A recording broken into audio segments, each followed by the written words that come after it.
আমি ইরফান চৌধুরী, ঢাকা ইউনিভার্সিটিতে সমাজবিজ্ঞান বিভাগের শেষ বর্ষের স্টুডেন্ট। লাইফটা খুব সাধারণ ছিল। ক্লাস, লাইব্রেরি, আড্ডা, মাঝে মধ্যে টিউশন, প্রেম, রোম্যান্স এসব নিয়ে কখনো খুব সিরিয়াস ভাবিনি। কারণ আমার কাছে মনে হতো ভালোবাসার জিনিসটা খুব ঝামেলার, শান্ত জীবনটাই ভালো। কিন্তু এই শান্ত জীবনটাই একদিন খুব অপ্রত্যাশিতভাবে নড়ে গেল একটা মেয়ের জন্য। নাম তার নীলা। প্রথম দিনটা এখনও আমার খুব স্পষ্ট মনে আছে, যেদিন আমার আর নীলার প্রথম দেখা হয়। সেদিন দুপুরে ভার্সিটির লাইব্রেরিতে বসে নোট নিচ্ছিলাম। বাইরে হালকা বৃষ্টি। জানালার পাশে বসে কফির কাপ হাতে নিয়ে আমি একরকম ঘোরের মধ্যে ছিলাম। এমন সময় কেউ এসে জিজ্ঞেস করলো, এক্সকিউজ মি ভাইয়া, সমাজবিজ্ঞান 101-এর নোটটা কি একটু দেখাতে পারবেন? আমি মাথা তুলে তাকালাম। সামনে দাঁড়িয়ে আছে একটা মেয়ে, হালকা নীল সালোয়ার কামিজ, কাঁধে ঝোলানো কালো ব্যাগ, চুলটা আলতো করে পিছনে বাঁধা, চোখে একরকম কৌতূহল আর সংকোচ একসাথে। আমি কয়েক সেকেন্ড চুপ করে তাকিয়েছিলাম, কারণ সুন্দর মেয়ে তো অনেক দেখেছি, কিন্তু এই মেয়েটার মধ্যে একটা আলাদা শান্ত ভাব ছিল, খুব নরম, খুব স্বচ্ছ। আমি একটু হেসে বললাম, হ্যাঁ অবশ্যই। তুমি কোন সেকশনের? আমি ফার্স্ট ইয়ার এ সেকশন। স্যার খুব ফার্স্ট পড়ান, তাই কিছুই ধরতে পারছি না। বলেই সে নিচু হয়ে তাকালো। তার এই লাজুক ভঙ্গিটাই হয়তো প্রথম ধাক্কা ছিল আমার মনে। আমি নোটটা এগিয়ে দিলাম। সে পাশে বসে পড়তে লাগলো। আমি আবার নিজের কাজে ফিরলাম, কিন্তু মনটা আর বইয়ে বসছিল না। অজান্তেই মাঝে মাঝে তার দিকে তাকাচ্ছিলাম। সে খুব মনোযোগ দিয়ে লিখছিল, মাঝে মাঝে ভ্রু কুঁচকে ভাবছে, মাঝে মাঝে ঠোঁট কামড়াচ্ছে, একদম বাচ্চাদের মতো ভঙ্গি। একসময় সে হঠাৎ বলল, ভাইয়া, এখানে এই থিওরিটা আরেকটু বুঝিয়ে বলবেন? আমি বুঝিয়ে দিলাম। সে খুব মন দিয়ে শুনছিল, মাঝে মাঝে মাথা নেড়ে বলছিল, আচ্ছা, ওহ বুঝেছি। ওর ছোট ছোট প্রতিক্রিয়াগুলো আমার অজান্তেই ভালো লাগতে শুরু করলো। নোট শেষ করে সে বলল, থ্যাংক ইউ ভাইয়া, আপনি না থাকলে আজকে আমি শেষই করতে পারতাম না। আমি বললাম, নো প্রবলেম। তোমার নামটা কি? আমি নীলা। আর আপনি? আমি ইরফান। ব্যাস এটুকুই। কোনো প্রেমের কথা নয়, কোনো ইঙ্গিত না, শুধু নাম জানা। কিন্তু সেই নামটা আমার মাথার ভেতর ঘুরতে লাগলো সারাদিন। পরের কয়েকদিন তাকে মাঝে মধ্যে ক্যাম্পাসে দেখতে পেতাম। কখনো বন্ধুদের সাথে হাঁটছে, কখনো একা বসে বই পড়ছে। চোখে পড়তো ঠিকই, কিন্তু কথা বলতাম না। একদিন সে নিজেই এসে দাঁড়ালো আমার সামনে ক্যাফেটেরিয়ায়। হাই ভাইয়া। হ্যালো। কেমন আছেন? ভালো। তুমি কেমন আছো? আমিও ভালো আছি, বসতে পারি? হ্যাঁ অবশ্যই। সে বসে কফি অর্ডার করলো। তারপর একটু চুপ থেকে বলল, আপনি খুব ভালো করে বোঝান, তাই ভাবলাম মাঝে মাঝে আপনার কাছে পড়তে পারলে ভালো হয়। আমি হালকা হেসে বললাম, তুমি তো ফার্স্ট ইয়ার, এখনো অনেক সময় আছে। কিন্তু ভালোভাবে শুরু না করলে তো পরে অনেক সমস্যা হবে, কিছুই বুঝবো না। তা অবশ্য ঠিক। আচ্ছা, সপ্তাহে একদিন লাইব্রেরিতে দেখা করা যাবে? তখন অল্প অল্প করে বুঝিয়ে দিব। থ্যাংক ইউ ভাইয়া। এভাবেই শুরু হলো আমাদের দেখা করা। প্রথমে শুধু পড়াশোনা, তারপর পড়ার ফাঁকে কথা, তারপর ধীরে ধীরে কথা থেকেই হাসি, হাসি থেকে অভ্যাস। আমি বুঝতেই পারিনি কখন সে আমার দিনের একটা প্রয়োজনীয় অংশ হয়ে গেল। লাইব্রেরিতে আমাদের দেখা হওয়াটা নিয়মে পরিণত হলো। প্রথম দিকে সপ্তাহে একদিন ঠিক করেছিলাম, কিন্তু 2 সপ্তাহ না যেতেই সেটা হয়ে গেল 2 দিন, তারপর 3 দিন। আসলে পড়াশোনার চেয়ে কথা বলাটাই বেশি হতো। সে খুব বেশি কথা বলা মেয়ে না, কিন্তু যেটুকু বলতো সেটুকুই পরিষ্কার, সোজা, অপ্রয়োজনীয় কিছু না। একদিন পড়ার ফাঁকে হঠাৎ বলল, আচ্ছা, আপনি কি সবসময় এত সিরিয়াস? কেন, সিরিয়াস মনে হচ্ছে? না মানে আপনি হাসেন কম। প্রয়োজন ব্যতীত হাসতে ভালো লাগে না। আমার এক ভাই আছে, আপনাকে তার মতো লাগে। আমি শুনে একটু থামলাম। জানি না কেন, কথাটা ভালো লাগলো, আবার একটু অদ্ভুত লাগলো। আমি বললাম, সে কি করে? কলেজে পড়ে। তারপর সে আর কিছু বলল না। আমি বুঝলাম সে খুব বেশি নিজের কথা বলতে পছন্দ করে না। তুমি কেন সমাজবিজ্ঞান নিলে? আমি আসলে মানুষের আচরণ বুঝতে চাই। নিজের জন্য না অন্যদের জন্য? দুটোর জন্যই। এই ধরনের উত্তরগুলো খুব সাধারণ, কিন্তু তার মুখ থেকে শুনলে আলাদা লাগতো। কিছুদিন পর আমি লক্ষ্য করলাম নীলা আমাকে এখন আর ভাইয়া বলে না। সব সময় মাঝে মাঝে শুধু ইরফান বলে। আমি কখনো কিছু বলিনি। আমাদের কথার বিষয়ও বদলাতে লাগলো। কখনো পরিবার, কখনো ভবিষ্যৎ, কখনো ক্যাম্পাসের ছোটখাটো ঘটনা। একদিন নীলা বলল, জানেন, আমার আম্মু খুব টেনশনে থাকে আমাকে নিয়ে। কেন? মেয়েদের নিয়ে তো প্রত্যেক বাবা মায়েরই এমন থাকেন। নীলা একটু চুপ করে রইল। কফির কাপে চামচ নাড়াচ্ছিল ধীরে ধীরে। তারপর বলল, আসলে ওরা ভাবে আমি খুব সিম্পল, সহজে কেউ ভুলিয়ে দিতে পারবে আমাকে। সেটা ভাবা তো স্বাভাবিক। কিন্তু মানুষ সবসময় সিম্পল থাকলে কষ্ট বেশি পায়। আমি কিছু বললাম না। জানি না কেন কথাটা আমার নিজের জন্য বলা মনে হলো। তুমি কি নিজেকে খুব সিম্পল মনে করো? জানি না, তবে আমি কাউকে কষ্ট দিতে পারি না সহজে। এই কথার পর আমাদের মাঝে কয়েক সেকেন্ড চুপচাপ নেমে এলো। তারপর সে বলল, আচ্ছা ইরফান, একটা প্রশ্ন করি। করো। আপনি কি কখনো কাউকে ভালোবেসেছেন? প্রশ্নটা হঠাৎ ছিল। আমি একটু থেমে গেলাম। না। কখনোই না? না, প্রেম আমার জন্য না, আর দরকারও নেই। আপনি খুব অদ্ভুত। কেন? সবাই চাই ভালোবাসা, আর আপনি বলেন দরকার নেই। ভালোবাসা মানে ঝামেলা। সে আর কিছু বলল না, কিন্তু আমি টের পেলাম সে একটু বিরক্ত হয়েছে। এরপরে কয়েকদিন সে আগের মতো কথা বলল না। লাইব্রেরিতে বসতো ঠিকই, কিন্তু কম কথা, কম হাসি। আগের মতো প্রশ্ন করতো না। পড়া শেষ হলে তাড়াতাড়ি উঠে যেত। আমি বুঝতে পারছিলাম কিছু একটা বদলেছে। একদিন আমি নিজেই বললাম, তুমি আজকাল কথা কম বলো কেন? এমনি। না, এমনি না। কিছু হয়েছে? আপনি সবকিছুকে খুব হালকাভাবে নেন। কিভাবে? মানুষ, অনুভূতি, সম্পর্ক, সবকিছু। আমি শুধু ঝামেলা এড়িয়ে চলার চেষ্টা করি। সব ঝামেলা খারাপ না। এই কথার পর আমাদের মাঝে একটা অদ্ভুত দূরত্ব তৈরি হলো। কথা বলা কমে গেল, লাইব্রেরির দেখা কমে গেল। ক্যাম্পাসে দেখলেও শুধু মাথা নেড়ে হাই। আমি বুঝতে পারলাম আমি তাকে মিস করছি। এটা অদ্ভুত ছিল, কারণ আমি তো কখনো কাউকে মিস করতাম না। একদিন দেখি সে 2 দিন লাইব্রেরিতে আসেনি, তৃতীয় দিনও না। আমি নিজেই খুঁজতে বের হলাম। ক্যাম্পাসের পুকুর পাড়ে তাকে একা বসে থাকতে দেখলাম। আমি গিয়ে দাঁড়ালাম। আসছো না কেন লাইব্রেরিতে? দরকার নেই এজন্য। কেন? নীলা কোনো কথা বলল না। আমি একটু বিরক্ত হয়ে বললাম, তুমি কি আমার ওপর রাগ করে আছো? রাগ না, আশা করেছিলাম, যা ছিল ভুল। কি আশা? আপনি অন্যরকম, যেমনটা আমি ভেবেছিলাম তেমনটা না। আমি কেমন? যে মানুষের অনুভূতিকে এড়িয়ে চলার চেষ্টা করে। আমি কাউকে এড়িয়ে চলি, কারণ আমি নিজেই ঠিক থাকি না সব সময়। তুমি আসার পর থেকেই আমি নিজেকে একটু বেশি ভাবতে শুরু করেছি, তাই হয়তো আমি পালাই। আমি আপনাকে পালাতে দেখেই কষ্ট পেয়েছি। আমি জানতাম না তুমি এমন কিছু ভাবছো। আপনি জানার চেষ্টাও করেননি। এই কথাটা খুব শান্তভাবে বলল সে, কিন্তু কথাটা ভারী ছিল। আমি চাই তুমি আগের মতো কথা বলো। আর আপনি? আমি চেষ্টা করব কম পালাতে।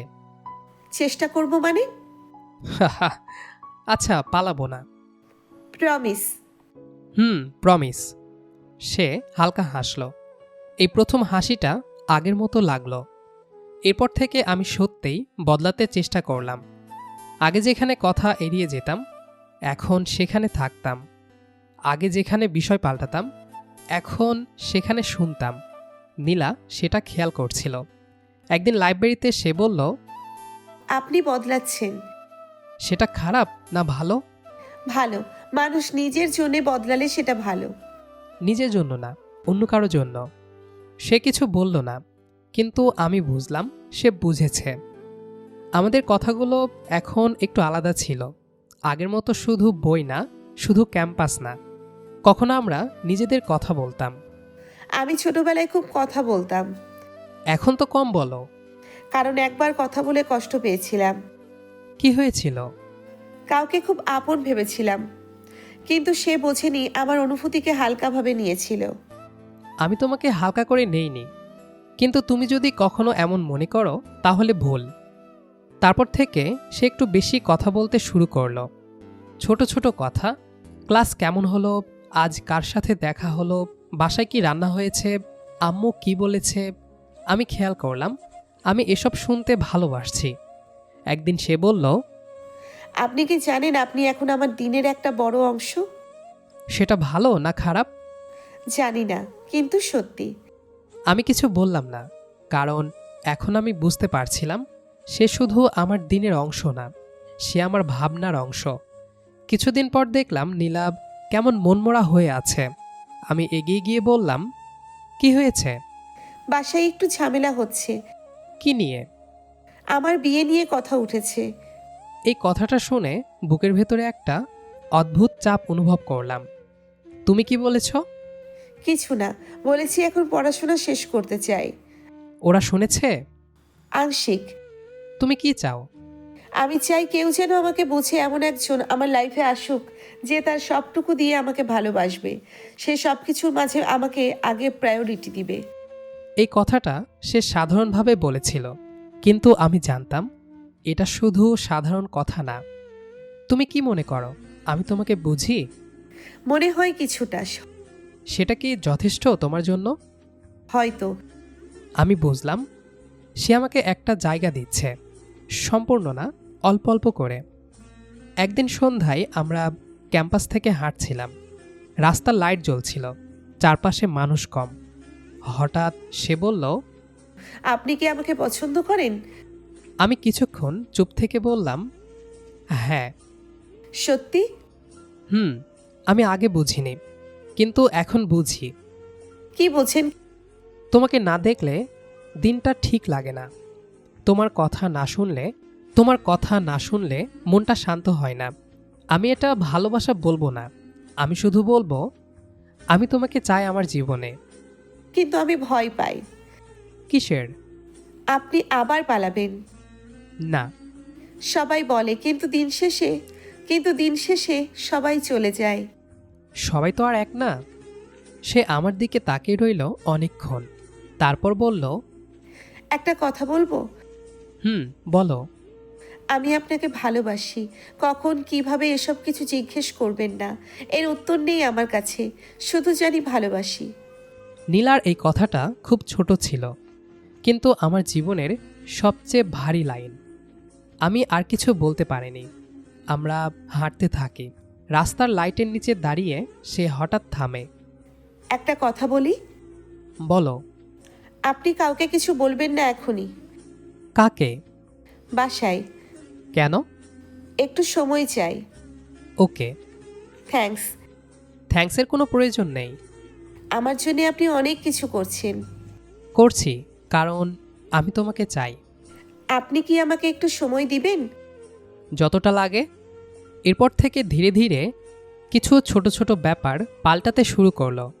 আগে আমরা লাইব্রেরিতে বসতাম দুই পাশে, এখন পাশাপাশি বসি। মাঝখানের চেয়ারটা আর থাকে না।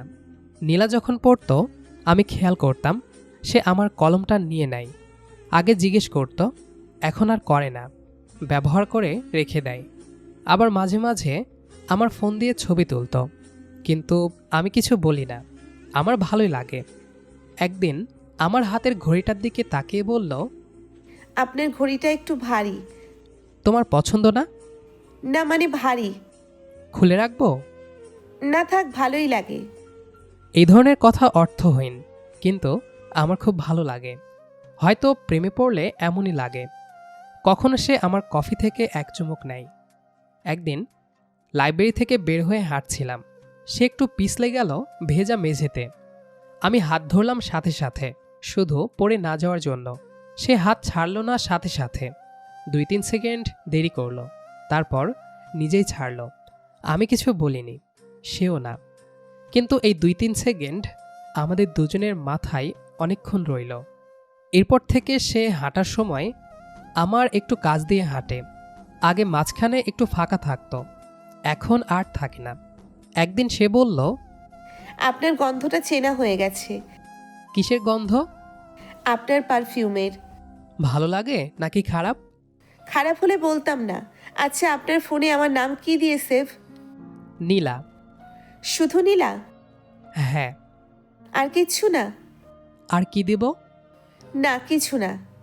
দেখলাম নীলা মন খারাপ করে অন্যদিকে মুখ ফিরিয়ে নিল। আমি একটু হাসলাম, কিন্তু নীলাকে বুঝতে দিলাম না। ক্লাস শেষ হতেই নীলা ক্লান্ত হয়ে পড়ল। তার মাথাটা ধীরে ধীরে আমার কাঁধে হেলে পড়ল। আমি নড়লাম না। 10 মিনিট, 15 মিনিট আমার কাঁধ ব্যথা করছিল, কিন্তু তাও সরাইনি। নীলা উঠে বলল, সরি। কেন? আপনার কাঁধে হেলান দিলাম। সমস্যা নেই। ছিল। ছিল না। সে আর কিছু বলেনি, শুধু একটু হেসেছে। এইভাবেই আমাদের রোমান্সটা আসছিল, কোনো ঘোষণা ছাড়া। কোনো আমি তোমাকে ভালোবাসি, কোনো তুমি আমার সব না। শুধু একজন আরেকজনের জিনিস ব্যবহার করে, একজন আরেকজনের জায়গা দখল করে, একজন আরেকজনের অভ্যাস হয়ে। এরপর থেকে আমাদের মধ্যে একটা অদ্ভুত অনুভূতি চলে এলো, যেটা বোঝানো কঠিন, কিন্তু অনুভব করা যায়। আগে যেভাবে বসতাম এখন আর সেভাবে বসি না। সে এসে বসে আমার খুব কাছে, এত কাছে যে মাঝে মাঝে মনে হয় একে অপরের ভেতরে হারিয়ে যাব। প্রথম দিকে দুজনেই একটু সরে যেতাম, আর এখন যতটা কাছে আসা যায় ততটুকু আসার চেষ্টা করি। লাইব্রেরিতে বসে সে যখন পড়তো, মাঝে মাঝে আমার হাতের ওপর হালকা করে আঙ্গুল ছুঁয়ে যেত। ইচ্ছে করে নাকি ভুল করে আমি বুঝতাম না, প্রশ্নও করতাম না। একদিন আমি খেয়াল করলাম সে কথা বলার সময় আমার দিকে তাকিয়ে থাকে বেশি। আগে কথা বলতো সামনে তাকিয়ে, এখন চোখে চোখ রেখে বলে। হঠাৎ একদিন ভ্রুকুচকে বলল, আপনি আজ সেভ করেছেন? হুম। খেয়াল করছো নাকি? না, মানে চোখে পড়ছে। খারাপ লাগছে? যদি বলি হ্যাঁ, তাহলে মন খারাপ করবেন? না, ক্লিন শেভ করা ছেড়ে দেব। বাহ, এত মানে না মাই। মেনেছি তো অনেক আগেই, শুধু প্রকাশ করিনি বলেই আমি হেসে ফেললাম। নীলাও কিছু বলল না, শুধু আমার মুখের দিকে তাকিয়ে রইল 2 সেকেন্ডের বেশি। এরপর থেকে এমন অনেক ছোট ছোট মুহূর্ত হতে লাগলো। একদিন বৃষ্টি হচ্ছিল, আমরা ক্যাম্পাসের একপাশে দাঁড়িয়েছিলাম। ছাতা ছিল না। সে আমার হাতার কাপড় ধরে টান দিয়ে কাছে এলো। ভিজে যাবেন তো। বৃষ্টি তো আসেই ভেজানোর জন্য। উফ, অনেক বেশি কথা বলেন আপনি। অভ্যাস। নীলা কিছু না বলে আরও কাছে দাঁড়ালো। বৃষ্টির শব্দের মধ্যে সে হঠাৎ বলল, আপনার হাত গরম। আর তোমার হাত অনেক ঠান্ডা। নীলা আমার হাতটা পুরো দখল করলো। এই প্রথম পুরো হাতে হাত ধরা, কোনো কথা না, কোনো তাকানো না। কিছুক্ষণ পর সে নিজেই হাত ছাড়ালো। রাতে মেসেজ দিল। আজ ভালো লেগেছে। কোনটা? আপনি জানেন, আমি আর কিছু লিখিনি, কারণ আমি সত্যিই জানতাম। আমার মনে আপনি জড়িয়ে ধরলে আমি শান্তি পাবো। এমন কেন মনে হয়? জানি না, আগে বলনি তো। আগে মনে হয়নি তাই বলিনি। নীলা আমার শার্টের হাতটা গুটিয়ে দিতে দিতে বলল, আপনি খুব কেয়ারিং। কথা বলেই আমার বুকের কাছে মাথা রাখল, খুব স্বাভাবিকভাবে, যেন এটা নতুন কিছু না। আমি ধীরে তার পিঠে হাত রাখলাম। আপনি যদি হঠাৎ বদলে যান? বদলাবো না। শুরুতে সবাই এমন বলে। আমি সবাই না। তাই তো আমি ভয় পাই। আমি তার কপালে হালকা করে ঠোঁট ছুঁয়ে দিলাম। চুমু না, শুধু ছোঁয়া। ভয় নেই, আমি আছি, থাকবো। আপনি জানেন, আমি আপনাকে খুব আপন মনে করি। আমি জানি। আপনি কিভাবে জানেন? কারণ তুমি আমার কাছে যেভাবে থাকো সেটা সবাই পারে না। নীলা আর কিছু বলল না, শুধু আমার বুকের কাছে আরও একটু সরে এলো। আমি নড়লাম না। কিছুক্ষণ আমরা সেভাবেই থাকলাম। তারপর সে নিজেই সরে দাঁড়ালো। দেরি হচ্ছে। কোথায়? হলে ফিরতে। চলো। আমার আম্মু আপনাকে দেখতে চায়। আমাকে? হ্যাঁ, কেন? কারণ আমি বাসায় আপনার কথা বলেছি। ও রাগ করেছেন? না, তাহলে চুপ কেন? ভাবছি কি? সামনে অনেক বড় কিছু ফেস করতে হবে আমাদের। আপনার জন্য আমি সব পরিস্থিতির সম্মুখীন হতে রাজি। আচ্ছা, আপনি ভয় পান? হুম, তবে দায়িত্ব কে?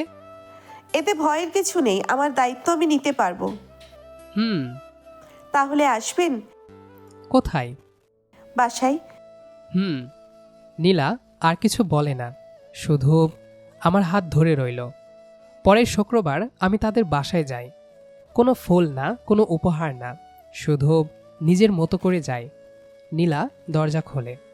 সে সাদা সালোয়ার কামিজ পরেছে, চুল খোলা, তাকিয়ে আছে আমার দিকে। কি নার্ভাস? একটু। ভালো, কেন? তাহলে সিরিয়াস থাকবেন। আমি ভেতরে ঢুকি। নীলার আম্মু চা দিলেন। তার আব্বু প্রশ্ন করেন আর আমি উত্তর দিই। শুধু একটা কথা তার আম্মু বললেন, তুমি ওকে বুঝবে তো? নিজের সর্বোচ্চ দিয়ে চেষ্টা করব। এমনটাই যেন হয়। প্রায় 1 মাস হয়ে গেছে। এই 1 মাস যেন স্বপ্নের মতো কেটেছে। অনুষ্ঠান, আত্মীয়স্বজন, হাসি, ছবি, শুভেচ্ছা সব মিলিয়ে সময়টা ঠিকভাবে অনুভবই করা হয়নি। আর আজ প্রথমবার আমরা দুজন একা। ঘরটা খুব সাজানো না, সাদা পর্দা, হালকা আলো, জানালার পাশে একটা ছোট ফুলের টব। বাইরে শহরের আলো ঝিলমিল করছে, ভেতরে শুধু একটা শান্ত পরিবেশ। নীলা বিছানার একপাশে বসে আছে, হালকা গোলাপি শাড়ি, চুল আলতো করে পিঠে নামানো, মুখে কোনো ভারী সাজ নেই, শুধু সেই পরিচিত শান্ত মুখটা। আমি দরজার কাছে দাঁড়িয়ে আছি। জানি না কেন এতদিনের পরিচিত মানুষটাকেও আজ নতুন লাগছে। আমি ধীরে ভেতরে ঢুকলাম। কেমন আছো? ভালো, কিন্তু ভয় করছে অনেক। কেন? জানি না, তবে ভালো রকমের ভয়ই লাগছে। মানে? মানে আজ থেকে আমরা শুধু পছন্দ না, আমরা দায়িত্ব। আমি হালকা হাসলাম। আর আমি ভয় পাই, কারণ আমি চাই তুমি কখনো কষ্ট না পাও। আপনি যদি থাকেন কষ্টও সহ্য করা যায়। আমি তার সামনে গিয়ে বসলাম। আমি জানি না আমি পারফেক্ট কিনা, কিন্তু আমি চেষ্টা করব যেন তুমি কখনো নিজেকে একা মনে না করো। নীলা আমার দিকে তাকালো, চোখে হালকা লাজুকতা। আপনি জানেন আমি কেন আপনাকে বিয়ে করেছি? কেন? কারণ আপনি আমাকে বদলাতে চাননি, শুধু পাশে থাকতে চেয়েছেন। আমি তার হাত ধরলাম। আমি এখনো তাই চাই। আজ থেকে আপনি শুধু আমার হাজবেন্ড না, আপনি আমার ঘর, আমার পৃথিবী। আমি কিছু বলিনি, বলার দরকারও ছিল না। আমি ধীরে তার কপালে ঠোঁট ছুঁয়ে দিলাম। নীলা চোখ বন্ধ করল। এইটুকুই আমার জন্য অনেক। তবে আমি যে আরো অনেক কিছু চাই। এত তাড়াহুড়ো কিসের? কারণ আমি অপেক্ষা করতে পছন্দ করি না। কিছু কিছু অপেক্ষার প্রহর অনেক মধুর হয়। তাহলে এখনই সেই মধুর কিছু দিয়ে দাও। নীলা বেশ লজ্জা পেল। আমি ধীরে ধীরে তার দিকে এগিয়ে গেলাম। একটু একটু করে তাকে টেনে নিলাম নিজের কাছে। নিজের সবটুকু দিয়ে তাকে ভালোবাসতে লাগলাম। বাইরে আলো, ভেতরে নীরবতা, আর ঘরে আমাদের দুজনের নিঃশ্বাসের শব্দ। কখনো কখনো ভালোবাসা খুব নিঃশব্দে আসে, না কোনো ঘোষণা দিয়ে, না কোনো বড় প্রতিশ্রুতি দিয়ে। শুধু ধীরে ধীরে একজন মানুষ আরেকজনের অভ্যাস হয়ে যায়। ইরফান আর নীলার গল্পটাও ঠিক তেমনই। লাইব্রেরির ছোট একটা পরিচয় থেকে শুরু হয়ে ধীরে ধীরে বিশ্বাস, অনুভূতি আর ভালোবাসার পথ পেরিয়ে আজ তারা দুজন হয়ে উঠেছে একে অপরের সবচেয়ে আপন মানুষ। ভালোবাসা মানে শুধু আমি তোমাকে ভালোবাসি বলা না। ভালোবাসা মানে পাশে থাকা, বোঝা আর দায়িত্ব নিয়ে একসাথে জীবনের পথটা হেঁটে যাওয়া।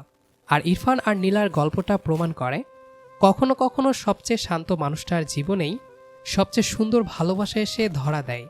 যদি এই গল্পটা আপনার ভালো লেগে থাকে তাহলে ভিডিওটিতে একটা লাইক দিতে ভুলবেন না।